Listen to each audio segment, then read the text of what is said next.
বিএনপির ভারপ্রাপ্ত চেয়ারম্যান তারেক রহমান ঘোষিত ৩১ দফা বাস্তবায়নের মোংলায় উঠান বৈঠক অনুষ্ঠিত হয়েছে। মঙ্গলবার ১১ নভেম্বর বিকেলে ইসমাইল মেমোরিয়াল মাধ্যমিক বিদ্যালয় মাঠে পৌর ৯ নম্বর ওয়ার্ড বিএনপি আয়োজিত এ উঠান বৈঠকে ওয়ার্ড বিএনপির সভাপতি এম এ কাদেরের সভাপতিত্বে প্রধান অতিথি হিসেবে উপস্থিত ছিলেন পৌর বিএনপির সভাপতি এবং বাগেরহাট ৩ রামপাল মোংলা সংসদীয় আসনের মনোনয়ন প্রত্যাশী মোহাম্মদ জুলফিকার আলী। এ সময় তিনি বলেন, বিএনপি ক্ষমতায় এলে ৩১ দফা বাস্তবায়ন করা হবে, তাতে দেশের সকল শ্রেণী পেশার লোকজন উপকৃত হবে।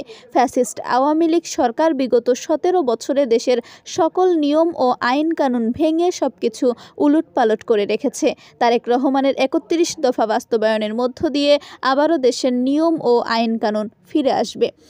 আমাদের ভারপ্রাপ্ত চেয়ারম্যান তারেক রহমান সাহেব ৫ তারিখের পর বলছে, আপনারা প্রত্যেকটা লোক জনগণের পাশে দিয়ে দাঁড়ান, তাদের সুখ দুঃখের কথা শুনেন। আমাদের যে সামনে নির্বাচন আছে, সেই নির্বাচনের আমাদের ৩১ দফা যে আমাদের ভারপ্রাপ্ত চেয়ারম্যান রাষ্ট্র মেরামতের জন্য ৩১ দফা দিছে, এটা যদি আমরা নির্বাচন হই, আমরা রাষ্ট্র মেরামত করতে কি কি দরকার আছে এটার ভিতরে সব আছে, আপনারা এটা পড়ে দেখবেন। কারণ দীর্ঘ ১৭ বছর এই সরকার আইন শৃঙ্খলা থেকে শুরু করে সকল কিছু ধ্বংস করে দিয়ে গেছে।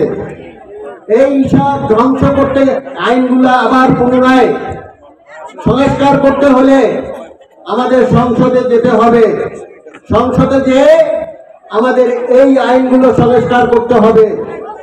প্রিয় মা বোনরা এবং ভাইরা এবং ৯ নম্বর ওয়ার্ডের বাসিন্দারা, আপনারা জানেন আমাদের ভারপ্রাপ্ত চেয়ারম্যান নির্বাচনী ট্রেন লাইন চালু করে দিছে।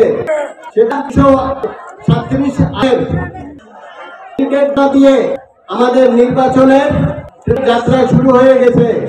ইতিমধ্যে আমাদের জাতীয়তাবাদী দলের নির্বাচনী প্রচার প্রচারণা এ উঠান বৈঠকে আরও উপস্থিত ছিলেন উপজেলা বিএনপির সভাপতি আব্দুল মান্নান হাওলাদার, পৌর বিএনপির সাধারণ সম্পাদক মাহবুবুর রহমান মানিক, সাংগঠনিক সম্পাদক গোলাম নূর জনি, পৌর মহিলা দলের সভানেত্রী কমলা বেগম, সম্পাদিকা আয়েশা বেগম, হিন্দু কমিউনিটি নেতা সুব্রত মজুমদার সহ বিভিন্ন পর্যায়ের নেতারা সহ কয়েক হাজার নারী পুরুষ উপস্থিত ছিলেন। Desk report, Mongla post.